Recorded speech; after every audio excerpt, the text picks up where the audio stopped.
Hey guys, this will be video 13 for the vintage Gretsch 6120 conversion and or restoration. And I've got a ton of information I want to cover today, so I'm probably going to break it up into two videos related to the Gretsch, and then I've got another project I'm about to introduce as well. So it'll be a busy day. Nonetheless, I want to pick up where I left off in the last video because I truly didn't clarify what it was I was trying to explain. And I had mentioned there's two different considerations when you're installing the fretboard or the neck onto the body, and one of them is the whole trapezoidal path. Well, let me back up and punt and make this really simple. There's two different considerations that you need to consider. One is obviously the center line. That's a given. And what I meant by the trapezoidal path of the low E string and the high E string, well, because once you tighten those strings up, they're straight, you can use them to locate the center. So that's one thing. So, in other words, you can either find the center first and work out to the trapezoidal path of the low E and the high E string, or you can find that trapezoidal path of those two strings, and then by default you will determine roughly where the center is of the body, the center of the plate. Let's just call it the center line of the playing field. Then number two, before I forget, because I don't want to go off the rails and start talking about trap paths and all that crap. Number two, if not should have been number one, is exactly what got me in trouble. Is this whole pitch, and that's what I meant by I kind of went off the rails. I was like, I don't care about the gap at the heel, blah blah blah blah blah. I do, but not at the expense of this pitch. Why? Because I'm going to show you in a little while the astronomical difference between a Gibson product design and the Gretsch design, which will also correlate to the Fender design, because those are kind of the primary three big boys that everyone was kind of trying to emulate or copy or whatever you want to call it. So, on that note, as I like to say, that's critical. And it's even it gets more critical the bigger the more the arch, the bigger the guitar, the more you are rising. When you get up in here to the over 7/8 of an inch clearance from the top of the guitar to the bottom of the string, and that's not the bottom of the string, that's the path along the fretboard. But if you can calculate that by default, once you put the strings on there and they raise above the whole playing surface, then you achieved your finished guitar. And that's what I meant when I installed this neck. I missed it by about 3/32 of an inch. It was serious. It would have been fine. It would have been playable, but even most beginner guitarists would have picked it up and felt it was a little bit high. Now, if you're running a pick guard, if you're a pick guard guy, then that would probably be okay, because a lot of the big body jazz guitars, they are doing just that, because those bodies are so big and those strings are up so high. They're roughly about an inch high. You you have to have some sort of lift to plant your pinky on, or at least to guide you as you're moving uh, along this area right here as you're playing. Okay, so let me reel myself back in, and I just want to drive home that point that those are the two considerations that you build your guitar around. And if you miss those marks, you lost the guitar. And I'm not being dramatic or anything like that. I'm just, and I can say that because I've done it so many times, where I would spend just months and months and months doing something and building something. This was 17, 18 years ago, 20 years ago, 25 years ago, even when I first started. And I'd do something, I'd get some sort of bright idea, and sure enough, I'd miss it. I'd either have it a 16th of an inch low or a 16th of an inch high, and it might as well have been a whole inch. It didn't feel anything like a telly, or it didn't feel like a Strat. It didn't feel like it just didn't feel like anything other than some sort of weird hybrid guitar. Okay. So now what I'm going to do, let me check the time. What I'm going to do now, I'm going to I'm gonna change gears briefly because I want to do a weight analysis. This may seem kind of odd, but I just want to get it out of the way so I can get this guitar off the table.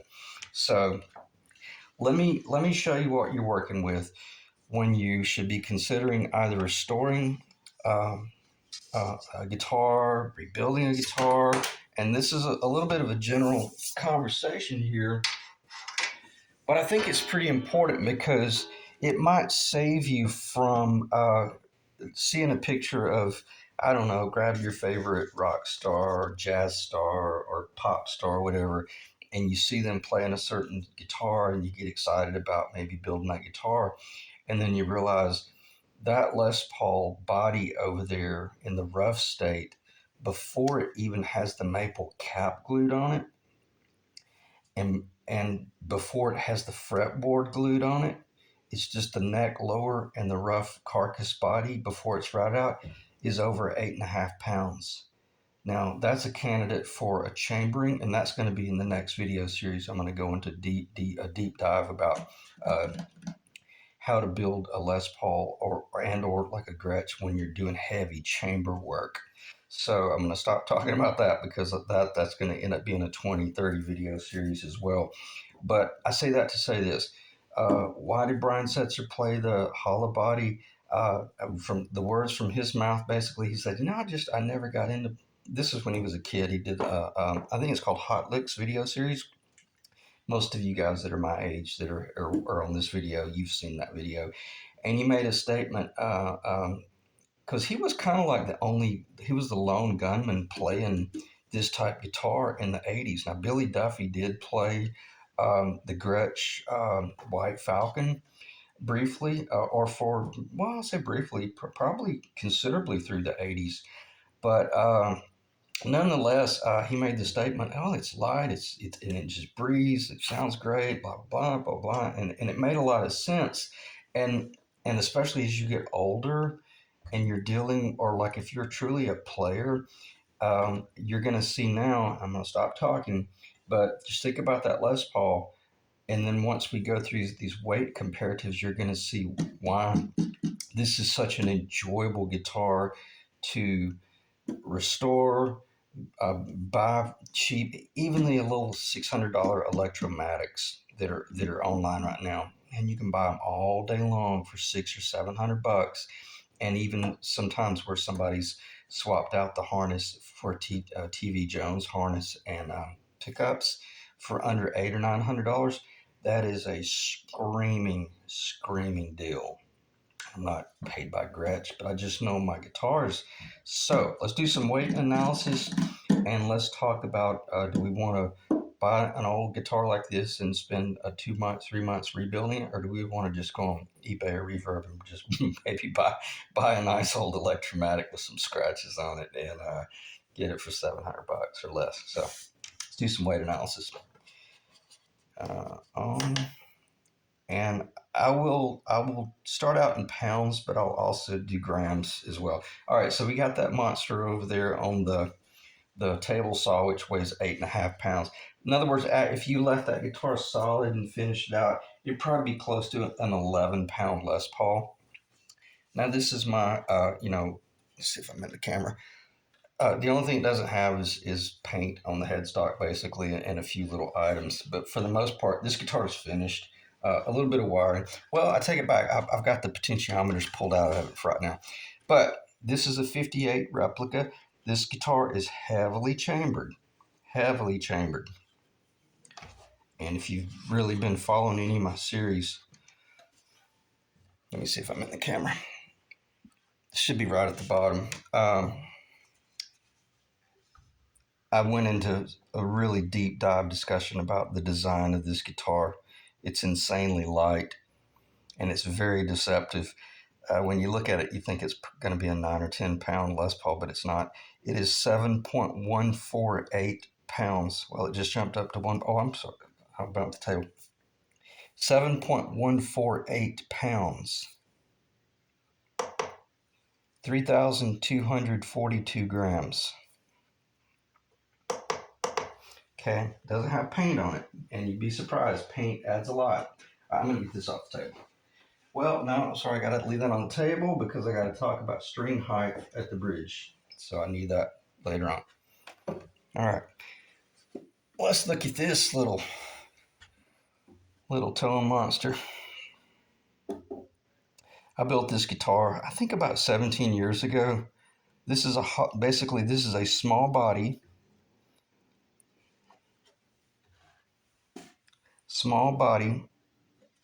uh, it's a hollow body, arch top jazz guitar. It is a true hollow body guitar. It has parallel bracing. They are spruce, they're quarter sawn, they're scalloped at the back. They are tuned for the tone of the body. So this is a true jazz guitar. It's completely hollow, but then it's all Honduran mahogany, and it's built like a Gretsch Jet Penguin because I owned a '56 Gretsch Silverjet. 5.948 pounds, 2,698 grams. 5.948 pounds with a Bigsby. Okay, with a Tone Pros nickel bridge with a true patent applied for Filtertrons. I paid $500 for those. I've already mentioned. Those are true '60s Gretsch knobs. I've had those forever, and used to be able to get those, get all four knobs like that for like $60 off of eBay. It was insane. And that's when I mentioned I was just buying all things Gretsch. Gretsch. Now, the funky thing about this guitar, and I kind of need to change it, but it doesn't have a control cavity access.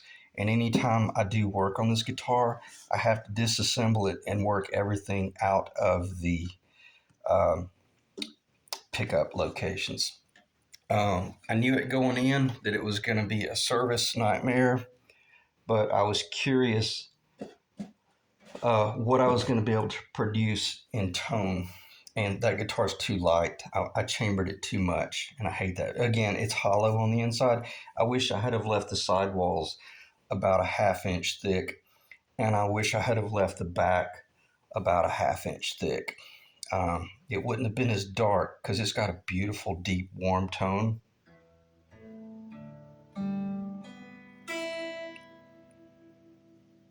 I don't know if that's picking up. It doesn't really matter, but it's just it's that's kind of like that would be incredible. Excuse me, for like a coffee shop jazz or a small venue jazz, because I used to own a little Fender Champ. It was a USA made. I think it was early '90s, and that little amp was so sweet with that guitar in a warm setting. So we know the weight of that guitar now. And what I may just do is finish out general conversation talking about weight analysis, and then I'll do another video going into a real deep dive about bridge heights and stuff like that, because this video's, I'm going to start rushing it. I hadn't tried. Let me just find out where the balance point is on this guitar, because I don't. But I've also got to be able to leave it clear so you can see the.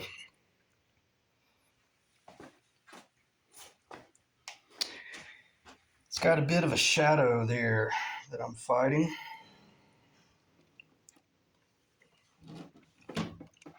Again, first off, let me just find the balance point. I think that's going to show up 4.7 something. Obviously, no tuners. You guys have seen it. Complete wiring harness, no pups, of course. So we are at tear it at 0.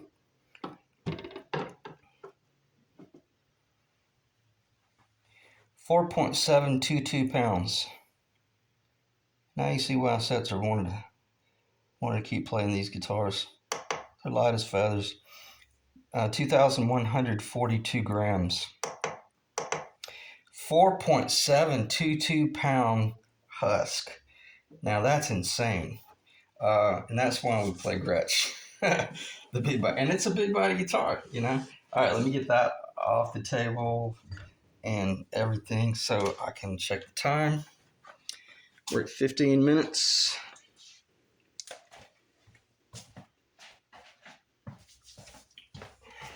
And yeah, I'm gonna end the video here in just a few minutes because when you go over 20 minutes, man, it takes about 2.5 to 3 hours for these videos to upload.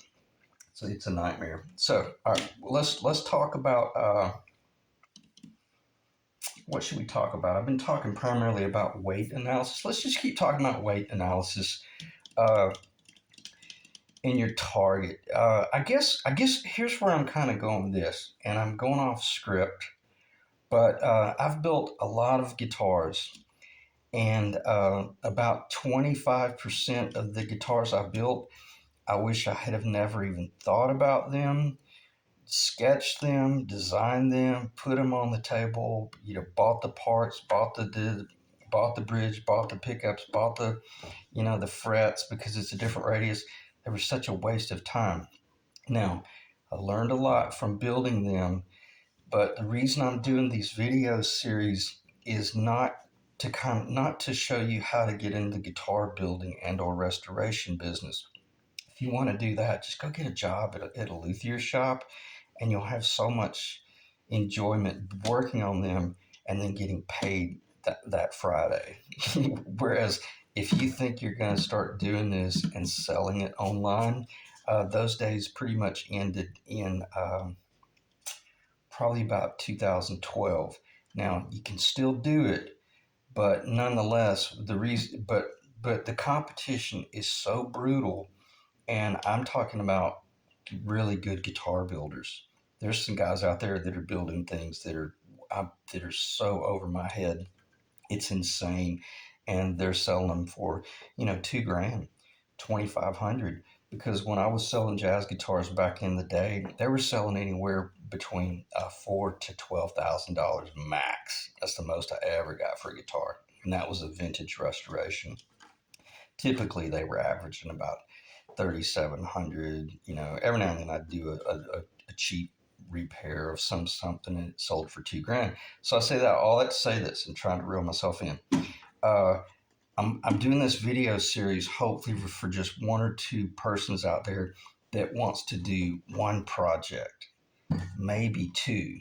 And even in my state, I don't want to set up shop and go get a $300,000 loan and set up CNC equipment and do that, because you'll be chasing your tail, trying to pay the trying to pay everything, when it's so much more rewarding to just do about 10 to 12 guitars a year, if that.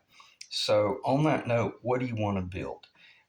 Really sit down, and we used to call make the statement, do a checkup from the neck up. Make sure your head's straight, your mind's clear, and that you really really want to end up with a guitar that you will be enjoying 10 to 15 years from now. And that's the target I'm looking for, is to help you guys achieve that. So, and what is it for me? Well, it's kind of everything. And I'm not contradicting what I said, but for the most part, yeah, I'm pretty much a hollow and or chambered body guitar player, and I primarily prefer the jazzy, swingy, bluesy stuff. Not too bluesy, but any bit of rock and roll I play, it's going to be more along the lines of like a Steve Stevens. But if you cut Steve Stevens down to his core, he's a jazz guitarist. I don't know if he's ever admitted it, but he's a phenomenal rhythm guitarist and chordal. His rhythmic work is stellar, and I could hear that when I was a kid listening to him and Billy on the radio, and Billy being a huge rockabilly fan, and what well nonetheless I could hear it. That's what I had mentioned, being growing up on like the Lawrence Welk stuff in the 70s. We were just already attuned to swing, jazz, bop, and Americana. I'm not saying it originated in America, but what I'm saying is it carried across it carried really across the waves and influenced a lot of players worldwide. Billy, being from the UK, and obviously Steve was American, but nonetheless, and I'm rambling now. Anyway, back to rockabilly. It's just I love an old guitar like this because, as I mentioned in the very beginning of the series, you don't have to plug it in. You can enjoy sitting. You take your pick wherever you want to sit with this guitar. You can hear it, you can play it, or you can plug it in and peel the paint off the walls. And that's why I think this is probably one of the most underrated designs ever. It's so versatile.